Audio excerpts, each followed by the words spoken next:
जय महाराष्ट्र, जय महाराष्ट्र, जय महाराष्ट्र, जय महाराष्ट्र.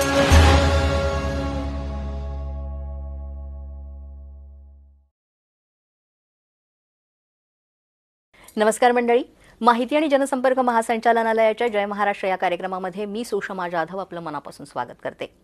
मंडळी, 22 एप्रिल हा जागतिक वसुंधरा दिन म्हणून आपण साजरा करतो आणि या दिवशी शासन स्तरावर वेगवेगळे उपक्रम सुद्धा राबवले जातात.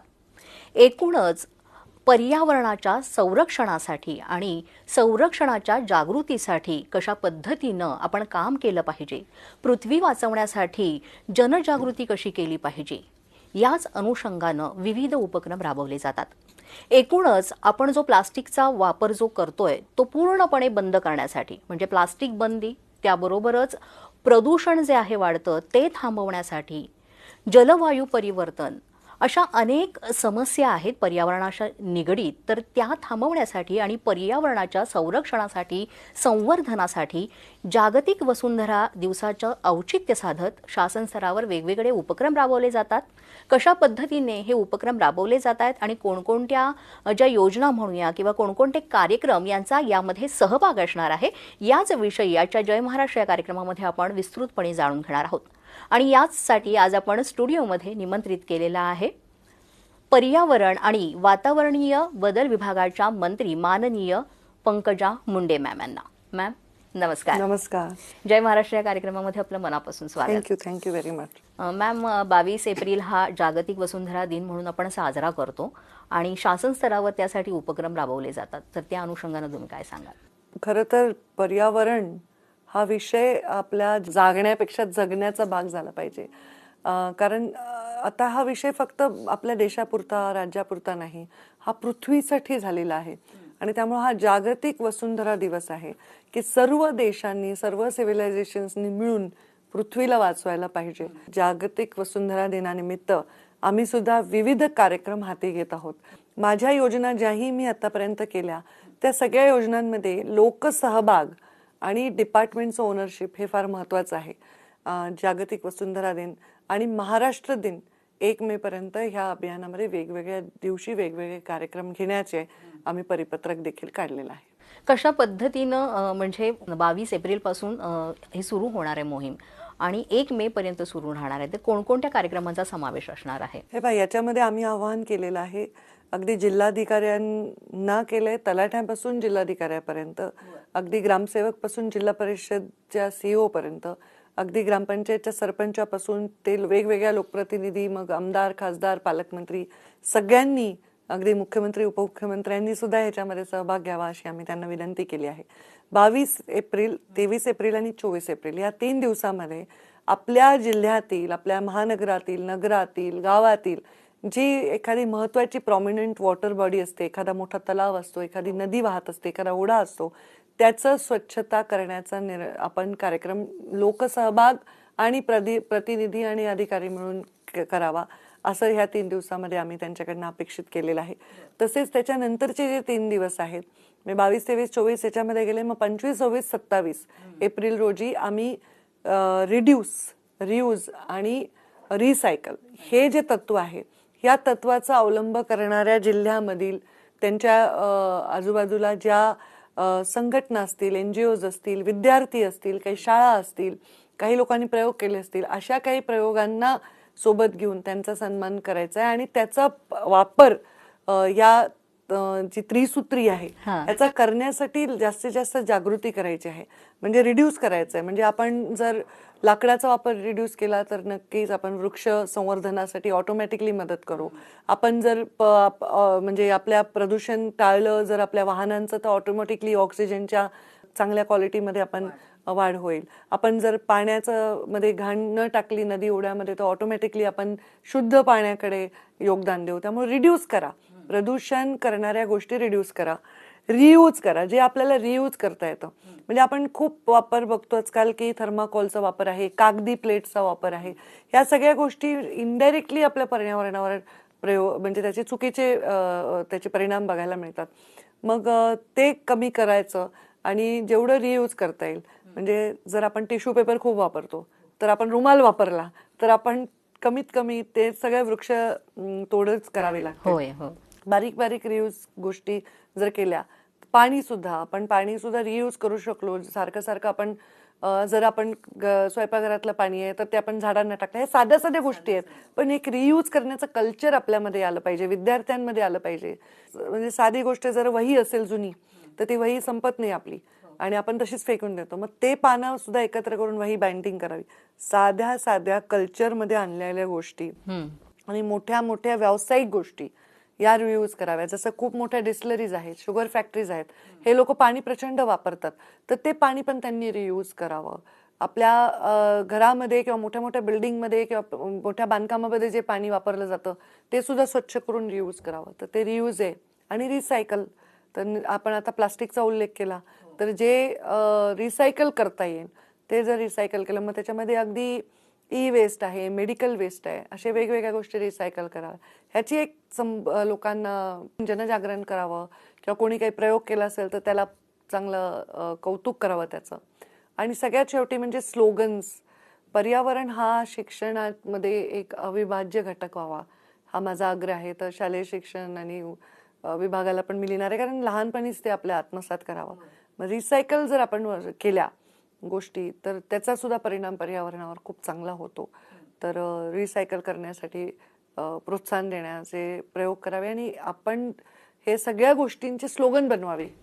तर स्लोगन्स जर बनवले चांगले पर्यावरण बचावचे, तर आम्ही असं केलंय की जिल्ह्यातून जे स्लोगन चांगले येतील ते परेडमध्ये 1 मेच्या वापरावे पालकमंत्र्यांच्या, आणि सगळ्या राज्यभरातून हे स्लोगन्स मागवून सगळ्यात उत्कृष्ट 3 स्लोगन हे आम्ही आमच्या पर्यावरणाच्या जाहिरातीमध्ये वापरणार आहोत, जे लोकांकडूनच केलेले असतील. असा एक कार्यक्रम आहे. हा एक परंपरा होईल, तर पुढच्या वर्षी पण हाच कार्यक्रम आम्ही असाच अजून सुंदरपणे करू. म्हणजे रियूज आणि रिसायकलिंग हे महत्वाचं आहे, कारण गेल्या काही वर्षांचा आपण जर अभ्यास केला तर यूज अँड थ्रो असं एक कल्चर आपल्याकडे आलेलं आहे. म्हणजे पूर्वी आपण तसं तुम्ही सांगितलं की वया राहिलं तर त्यातले पानं करून बाइंडिंग करून वापरायची. एकूणच विद्यार्थ्यांमध्ये जसं तुम्ही म्हणालात की शालेय शिक्षणामध्ये पण तो विषय असलाच पाहिजे, पण मग विद्यार्थ्यांपर्यंत ही जनजागृती करण्यासाठी कशा पद्धतीनं शासन स्तरावर कार्यक्रम? आता मी ह्याच्यामध्ये असंच केलंय की हे स्लोगन्स बनवणार आहे, की हे शाळेमध्ये काही विद्यार्थी प्रयोग करतात रिसायकलचे रियूज, ते आयडेंटिफाय करावे जिल्हा लेवलवर आणि त्यांचं कौतुक करावं पालकमंत्र्यांच्या हस्ते 1 मेच्या रॅलीमध्ये, जे आपण महाराष्ट्र दिनाचं ध्वजारोहण करतो आणि रॅली करतो त्याच्यामध्ये करावं, हे मी म्हटलंय. पण ही सुरुवात आहे.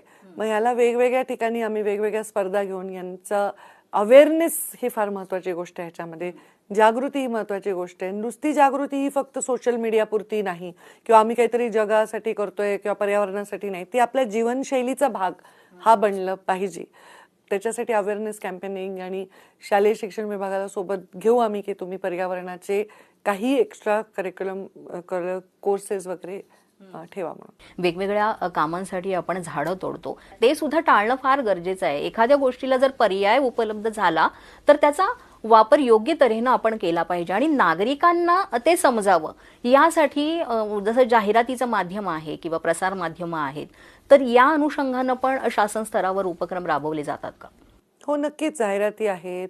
आता माझी भविष्यामध्ये इच्छा आहे की वेगवेगळ्या कॉलेजेसमध्ये, कॅम्पसेसमध्ये पर्यावरणाच्या बद्दल जागृतीमध्ये NGOजना सोबत घेऊन काम करावं. आता माझ्याकडे एक NGO आला होता, त्यांनी तर वेस्ट जे प्लास्टिक होतं त्याच्यापासून पेन बनवले होते, कंपास बॉक्स बनवले होते, कप होल्डर्स बनवले होते, कप्स बनवले होते आणि कॅब्स बनवल्या होत्या.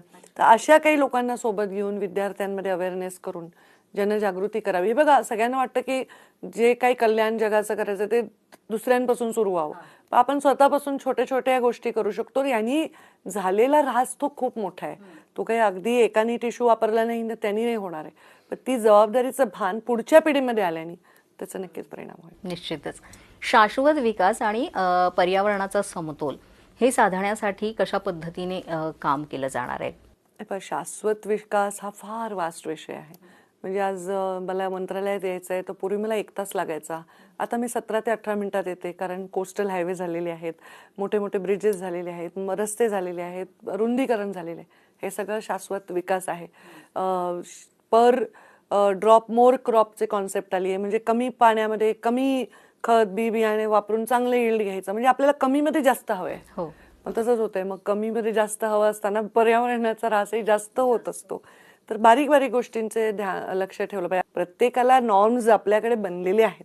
शाश्वत विकासाबरोबर शिस्तीचा जर आपण जोड दिली, नियमन पालन करण्याच्या बद्दलची जाणीव लोकांमध्ये जागृतीची खरंच गरज आहे. स्वच्छता हा एकटा विषय नाहीये, पण अवेअरनेस हा महत्वाचा आहे. जाणीव की हे आपली पृथ्वी आहे, हे आपलं वातावरण आहे, हे आपण शुद्ध ठेवलं पाहिजे. खरं तर आपल्या पाल्याला सांगताना ह्या गोष्टी अगदी लहानपणापासून घरातूनच त्या शिकवल्या तर त्या शिकतील. तर त्यासाठी सुद्धा पालकांना आणि इतर जसं तुम्ही NGO तर त्यामध्ये असणारच आहे सहभागी, पण मग पालक आणि विद्यार्थी यांचा दुवा साधत पण काम केलं जाणार नक्कीच. आहे.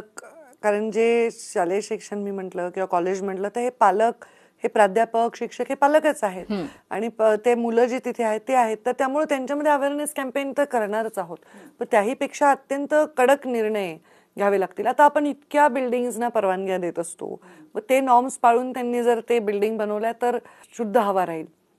त्यांच्या बिल्डिंग मधलं सांडपाणी जर त्यांनी व्यवस्थित ट्रीट करून पाठवलं ड्रेनेज लाईनला तर शुद्ध पाणी आपल्याला मिळेल. तर ही जी आहे ते सहज म्हणजे टेकन फॉर ग्रँटेड ॲटिट्यूड न घेता कडक पावलं उचलली पाहिजे. म्हणून माझा अवेअरनेसवर जास्त जोर आहे. कारण पर्यावरण खातं असं याच्यात 4 कमिटीज आहेत. या कमिटीचे वेगवेगळे अध्यक्ष आहेत. तर कोणत्या प्रपोजल आलं, कोणती फॅक्टरीला परवानगी द्यायची, कोणाला नोटीस द्यायची, कोणती बिल्डिंग बांधायची, हे सगळे निर्णय ते 4 वेगवेगळे लोक घेत असतात. पण त्यामुळे अवेअरनेस माझ्या हातात आहे. नदी पुनर्जीवन ह्या सगळ्या विषयांवर मी जास्त मग काम करते. पण अपारंपरिक ऊर्जेचे जे स्रोत आहेत ते वाढवण्यासाठी कशा पद्धतीनं कार्य केलं जातं? जसं आता अमेरिकेसारखा देश आहे, प्रचंड मोठी जागा आहे त्यांच्याकडे, प्रचंड वनीकरण आहे. तर त्यांच्याकडे एक झाड तोडलं तर किती झाडं लावायचे ह्याच्याबद्दलचे नियम आहेत. ते नियम आपल्याकडे आहेत. आत्ताच माझ्याकडे एक मोठी एक टीम आली होती. त्यांनी मला सांगितलं की कसं आपल्याकडे जे शेण आहे त्याच्यातनं कसं बायोगॅस निर्माण करण्यासाठी ते वेगवेगळे क्लस्टर फॉर्म करतायत.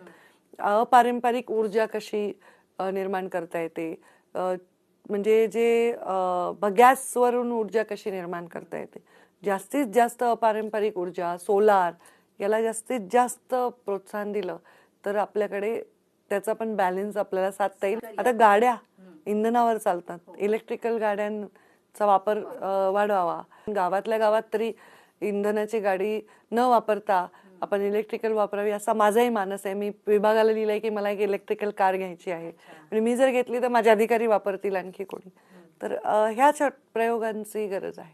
शासन स्तरावर आणि इलेक्ट्रिक बसेस म्हणा किंवा गाड्या ह्या सुरू झालेल्याच आहेत बऱ्याच अंशी, पण त्याचं प्रमाण आणखीन वाढलं. त्याला पण सोलारवर न्यायची गरज आहे, कारण तुम्ही इलेक्ट्रिकल पॉवर किती वापरणार आहात, त्याला पण आपल्याला स्कॅर्सिटी होऊ शकते. हो हो हो. तर ती ही गोष्ट आहेच. शेतकरी आपला कृषीप्रधान देश आहे आणि शेतकऱ्यांना गेल्या काही वर्षांमध्ये वातावरण बदल जो आहे त्याचा खूप मोठा फटका बसतोय. तर मग शेतकऱ्यांसाठी कशा पद्धतीने या वातावरण बदलाचा प्रदूषण जे आहे ना, ते आपण बऱ्याच वेळा प्रदूषण म्हणलं की हवा आणि पाणी यावर फोकस करतो, पण मृदा जी आहे, माती आहे, तिचं पण प्रदूषण खूप वाढलेलं आहे. वेगवेगळे केमिकल हे मातीमध्ये जाऊन बसतात. आता केमिकल फर्टिलायझर्स मी म्हटलं की कमी जागेत, कमी खर्चात, कमी गोष्टी वापरून जास्त यील्ड घेण्याच्या ह्याच्यात आपण खूप केमिकल फर्टिलायझर्समध्ये गेलो. ते सगळे पाण्याबरोबर सोल्युशन झालं, सॉल्युबल असतात, ते खाली जमिनीत बसतात आणि त्याच्यामुळे जमिनीला नायट्रोजन घेण्याची क्षमता कमी होते, जमिनीचे स्वतःचे मायक्रो ऑर्गॅनिझम्स कमी होतात. ह्या सगळ्या प्रकारांमुळे प्रचंड इरिव्हर्सिबल डॅमेज आपलं झालेलं आहे. प्रदूषण खूप वाढतंय. जसं तुम्ही म्हणालात की प्रदूषण एकच नाहीये. मग आता म्हणजे वायू प्रदूषण, जल प्रदूषण, ध्वनी प्रदूषण आणि आता तुम्ही म्हणालात की मातीमध्ये सुद्धा वेगवेगळे घटक मिसळून ती सुद्धा प्रदूषित झालेली आहे. तर ह्या वाढत्या प्रदूषणाच्या समस्येवर कशा पद्धतीने काम केलं जात आहे आणि लोकांनी काय केलं पाहिजे त्यासाठी? लोकांना आम्ही अवेअर करू, लोकांनी जबाबदारीचं भान ठेवलं पाहिजे. मेजॉरिटी जे उद्योग आहेत ह्या गोष्टी आहेत ना एकमेकांशी निगडीत आहेत. आता उद्योग आपल्याला हवेत कारण लोकांना रोजगार हवाय. स्टील उद्योग आहे, टेक्स्टाईल उद्योग आहे, प्रचंड मोठं प्रदूषण हे त्यानिमित्ताने होतं. म्हणून त्याचे झोन तयार केले की हे प्रदूषण इथे होतं, त्यांनी काही विशिष्ट उपाययोजना केल्या पाहिजे. पण त्याचबरोबर उद्योगही हवेत आणि प्रदूषणही नको. हे दोन्ही तारेवरची कसरत नक्कीच आपल्याला सांगणं तेवढं सोपं नाहीये.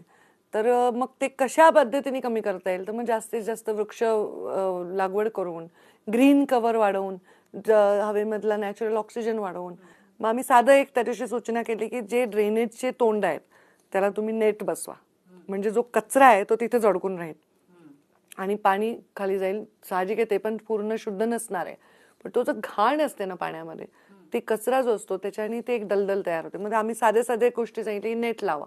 आता आम्ही त्या पद्धतीने करतोय.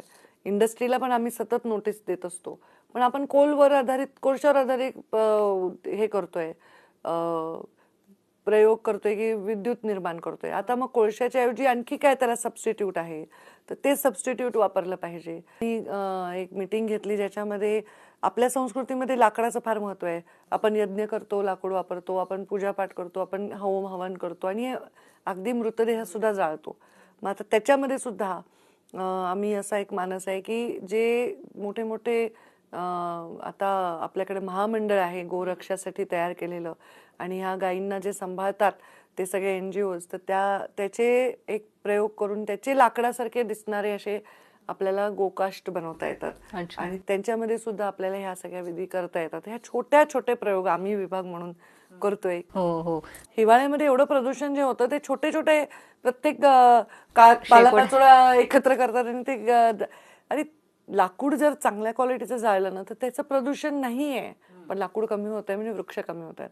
त्याच्यावर घासलेट टाकतात, त्याच्यावर वापरणारे इंधन जे असतं ते पण मग त्याच्याबरोबर जर रिॲक्शन झाली तर मग तो काळा धूर होतो, कार्बन मोनॉक्साईड. सगळ्या पूर्ण डिसेंबरमध्ये हा प्रॉब्लेम होता, शेकोट्या सगळ्या जागोजागी. जल प्रदूषण म्हणूया आपण, ते खूप मोठ्या प्रमाणात आपल्याकडे, जसं तुम्ही मगाशी पण म्हणालात. पण मग नद्यांचं स्वच्छ करणं किंवा मग नद्यांमधला गाळ काढणं, अशासाठी सुद्धा खूप मोठ्या प्रमाणात पैसा खर्च करून आपण ते काम करत असतो. मात्र तरी सुद्धा जनजागृती करून असून सुद्धा लोक तेवढी जागृत नाही होत आणि बेजबाबदारपणे ते हे करतात. मग त्यासाठी आणखीन काही वेगळ्या उपाययोजना राबवण्यात येणार आहेत का? सीवेज ट्रीटमेंट प्लांट आपण लावतोय, त्याचमुळे आपण वेगवेगळे योजना करतोय. प्रधानमंत्री नरेंद्र मोदींनी नमामि गंगेचा कार्यक्रम घेतला. आता मुख्यमंत्री महोदयांनी पण त्याचा उल्लेख वारंवार केलाय. तर आम्ही नमामि चंद्रभागा, नमामि गोदावरी हे कार्यक्रम त्याच्या अंडर घेतोय. आता मुळा मुठा लिव्हरसाठी भरपूर मोठा निधी हा पुण्याच्या नदीसाठी आलाय. नाग नदी नागपूरची, त्याच्या पुनर्जीवनासाठी भरपूर मोठा निधी आलेला आहे. ते हे फार सायंटिफिक आहे की कुठे नॅचरल झरे असतात ते मिटलेले, त्यांना पुनर्जीवन करणं. आपण प्लास्टिक मुक्त भारत ही जी संकल्पना जी आहे ती आपण आहेच, सुरूच आहे बरीच वर्ष. म्हणजे पूर्वी दूध आणायला सुद्धा घरातनं तांब्या घेऊन जायचे किंवा मग ते काचेचे त्या बॉटल असायच्या. कागदी पिशव्या आणि पिशवी ज्या आहेत त्या पिशव्या कापडाच्या त्याही वापर. पण आजही आपण पाहतो की सर्रासपणे प्लास्टिकचा वापर केला जातोय. तर मग यासाठी सुद्धा काही आणखीन कठोर कारवाई किंवा दंडात्मक कारवाई? रिसायकल होणारं प्लास्टिक आहे ना त्याला काही प्रॉब्लेम नाही, पण जे रिसायकल होत नाही किंवा जे हार्मफुल आहे त्या प्लास्टिकवर बंदीच आहे. तर इलिगल प्रोडक्शन रोखण्यासाठी जास्तीत जास्त कडक कारवाई करायला पाहिजे. आणि खरंच आहे, आम्ही लहान असताना जेव्हा आम्ही गावाकडे राहायचो तर आम्ही मुंबईला आलो तर आम्हाला कौतुक वाटायचं. काचेच्या बाटल्या असे ते छोटे असे जाळी टाईप असायचे, 4 बाटल्या आणून ठेवायचे ते दरवाजामध्ये. आणि आम्हाला गावाकडे तर काय सकाळी सकाळी गवळी यायचा, स्टीलच्या भांड्यात दूध घ्यायचो. हे आम्ही पण पाहिलेलं आहे हे ट्रान्झिशन. तर हे काय झालं, हायजीनमुळे जास्तीत जास्त लोकांपर्यंत पोहोचवण्यामुळे एक सरसगट वापर केलेला गेलाय. पण हे रिसायकलेबल प्लास्टिक असेल तर त्याचा हार्म नाहीये, पण रिसायकल होणार नसेल तर मग ते खूप हार्मलेस आहे. पण तेही म्हणजे प्रत्येकानं ते रिसायकल करण्यासाठी पण दिलं पाहिजे. जर कचऱ्यात टाकलं, त्याच्यामुळेच कचऱ्याचं विभाजन आणि त्याचं व्यवस्थापन हाही महत्वाचा, अत्यंत महत्वाचा विषय आहे. जंगल क्षेत्रच मुळात जर वाढवायचं आहे तर त्यासाठी सुद्धा शासन स्तरावर कार्यक्रम राबवले जातात. तर ते कशा पद्धतीने आहेत? आता ते वन विभाग खूप चांगल्या पद्धतीने ते गोष्टी राबवत असतं. मध्ये सुधीरभाऊ मुनगंटीवारांनी खूप ग्रीन आर्मी तयार केली होती आणि त्यांनी 1 कोटी वृक्ष लागवडीचा एक संकल्प घेतला होता. आम्ही पण त्याच्यात सहभागी झालो होतो. पण हे सगळे वृक्ष लागवड करण्यासाठी ते डोंगर, ते दऱ्या, ते नैसर्गिक गोष्टी पण जपल्या पाहिजे. जमीन तर पाहिजे वृक्ष लागवडी करणं. किंवा जे बिल्डर आहेत, बिल्डिंग बनवत आहेत, तर त्यांना किती टक्के तिथे ग्रीनरी असली पाहिजे, त्यात कोणती झाडं लावली पाहिजे, कारण कोणती झाडं ऑक्सिजन एमिट करतात, कोणती झाडं एक शुद्ध करतात वातावरण, ह्या सगळ्या गोष्टी काही गोष्टी तयार करून त्या कंपल्सरी केल्या पाहिजे. आम्ही पण ते प्रयत्न करतोय. जागतिक वसुंधरा दिवस आपण साजरा करतोय, म्हणजे हा आता मुद्दा पर्यावरण वाचवण्याचा किंवा पृथ्वी वाचवण्याचा हा मुद्दा फक्त आता आपल्यापुरता सीमित राहिलेला नाही, तर हे एक म्हणूया ग्लोबल वॉर्मिंग आणि या सगळ्याच गोष्टींमुळे एक जागतिक मुद्दा झालेला आहे. तर या अनुषंगानं कशा पद्धतीनं कार्य केलं पाहिजे? मला असं वाटतं नागरीकरण कमी झालं पाहिजे, जे वाढतच आहे रोज दिवसेंदिवस. तर ग्रामीण भागातले लोक ग्रामीण भागातच असावे, त्यांना तिथे उद्योग मिळावा, त्यांना शिक्षण मिळावं, पोषण मिळावं. त्याच्यात मला असं वाटतं की ग्रामीण भागातले उद्योजक तयार करावे त्या डिपार्टमेंटमधनं. आणि आपण वसुंधराचा हा दिवस जेव्हा आपण साजरा करतोय, जागतिक वसुंधरा दिवस, तेव्हा ह्या ग्लोबल प्रदूषणामध्ये कॉन्ट्रीब्यूट करणारे सगळेच देश नाही, काही लोक अजिबातच कार्बन इमिशन नसेल आणि काहीकडून खूप असेल. ते हे जे डिस्पॅरिटी आहे, पण त्याचा परिणाम जगालाच भोगावं लागणार आहे. आता तापमान बघा, अजून एप्रिल आहे तर एवढं तापमान वाढलेलं आहे. आणि जनजागृती कार्यक्रम आपण करतच असतो, पण जोपर्यंत मानसिकता बदलत नाहीये तोपर्यंत ह्या गोष्टी होणार नाहीये. नक्कीच मानसिकता बदलायची आहे, म्हणूनच आम्ही असे हे कार्यक्रम एक करतोय. जर मला इंस्टाग्रामवर 6 लाख फॉलोअर असतील तर ते मला मानत असतील, 6 लाख लोक मला रोज बघतात, तर त्यातल्या 40% लोकांना जरी मी म्हटले की हे तुम्ही करा आणि त्याच्यातले 20%ने जरी केलं तरी आमचं जरा समाधान होईल. तर नक्कीच हे सगळे विषय आहेत. आता एक व्याप्ती त्याची खूप आहे. एकूणच या जागतिक वसुंधरा दिवसाच्या निमित्तानं तुम्ही नागरिकांना काय आवाहन कराल? मी सर्व महाराष्ट्रातल्या नागरिकांना आवाहन करेन, जागतिक वसुंधरा दिवस त्या दिवशीपासून 1 मे पर्यंत आम्ही जे अभियान राबवत आहोत, त्या अभियानाचं नाव असं आम्ही दिलंय, पर्यावरण बचाओ वसुंधरा सजाओ. म्हणजे जर तुम्ही पर्यावरण वाचवलं तर ऑटोमॅटिकली आपली पृथ्वी ही सजत राहील आणि पहिल्यासारखे सुंदर आणि हिरवीगार होईल. तर त्यासाठी आपण सर्वांनी थोडा याच्यामध्ये भाग घ्यावा. आणि नक्कीच आमच्या वेबसाईटवर, शासकीय जी आमची वेबसाईट आहे त्याच्यावर आपल्या सगळ्यांनी केलेले कार्यक्रम जे आहेत ते फोटो शेअर करावे, माझ्या सोशल मीडिया हँडलवर शेअर करावे, सन्माननीय मुख्यमंत्र्यांच्या हँडलवर शेअर करावे. आणि आपलं छोटंसं योगदान, थेंबे थेंबे तळे साचे आपण म्हणतो तसं, एक एक थेंब आपला जर आपण सगळ्यांनी मिळून त्याच्यामध्ये योगदान दिलं तर नक्कीच विकास आणि पर्यावरण ह्या दोन्ही गोष्टी एक हातात हात घालून जाऊ शकतील. तर मंडळी, अशा पद्धतीनं जागतिक वसुंधरा दिवस आपण आता साजरा करतोय. मात्र एकूणच आपल्याला वसुंधरा म्हणजे पृथ्वी वाचवायची असेल, पर्यावरण वाचवायचं असेल, त्याचं संवर्धन करायचं असेल तर ही सुरुवात आपण आपल्याकडनंच केली पाहिजे. कारण शासन स्तरावर गेली अनेक वर्षे वेगवेगळे उपक्रम राबवले जातात किंवा ज्या एखादी गोष्ट आहे ती जाहिरातीच्या माध्यमातून ही आपल्या मनावर बिंबवली जाते. मात्र आपली मानसिकता बदलणं फार गरजेचं आहे. कारण ग्लोबल वॉर्मिंगमुळे आपल्या जीवनाला किंवा एकूणच निसर्गचक्राला मोठी हानी पोहोचते, हे आपण लक्षात घेतलं पाहिजे आणि त्या दृष्टीनं आपण पाऊल उचललं पाहिजे. आणि एकूणच या सगळ्याबद्दल जागतिक वसुंधरा दिवस, त्या अनुषंगानं होणारे वेगवेगळे उपक्रम आणि कशा पद्धतीनं आपण जनजागरण केलं पाहिजे आणि आपण स्वतःहून त्यामध्ये उतरलं पाहिजे काम करण्यासाठी, याविषयी आपल्याला आज विस्तृत माहिती दिली पर्यावरण आणि वातावरणीय बदल विभागाच्या मंत्री माननीय पंकजा मुंडे मॅम यांनी. मॅम, त्याबद्दल तुमचे मनापासून आभार. Thank you so much. तर मंडळी, पुन्हा भेटूया जय महाराष्ट्र कार्यक्रमाच्या पुढील भागात एक नवा विषय घेऊन एका नव्या मान्यवरांसह. तोपर्यंत मी सुषमा जाधव आपला निरोप घेते. नमस्कार. जय महाराष्ट्र, जय महाराष्ट्र, जय महाराष्ट्र, जय महाराष्ट्र.